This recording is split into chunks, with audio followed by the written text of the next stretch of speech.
Hello everyone, আমার একটা study ব্লগে আপনাদের ওয়েলকাম করছি।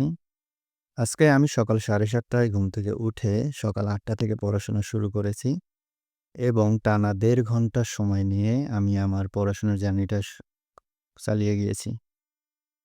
আজকে আমি আমার ১ম যে পড়াশোনার যে টপিকটা শুরু করেছিলাম সেটা হচ্ছে আমার বাংলা ব্যাকরণ বই মানে ক্লাস 9 এবং 10 এর যে বাংলা ব্যাকরণ বইটা আছে সেই বইটা দিয়ে আমি আমার পড়াশোনাটা শুরু করেছি। আমি আমার পড়াশোনার এই জার্নিতে বিভিন্ন ধরনের ছোট, ছোট চ্যালেঞ্জ অ্যাকসেপ্ট করব এবং সেই চ্যালেঞ্জগুলো নিয়ে আমি আমার পড়াশোনাটা এগিয়ে নিয়ে যাব। তো আজকে আমি চ্যালেঞ্জ নিয়েছি যে আজকে আমার এই বাংলা ব্যাকরণ বইটা আমি ১০ দিনে পুরো বইটা শেষ করব এবং এই বইয়ের যতগুলো প্রশ্ন আছে সবগুলো সলভ করব।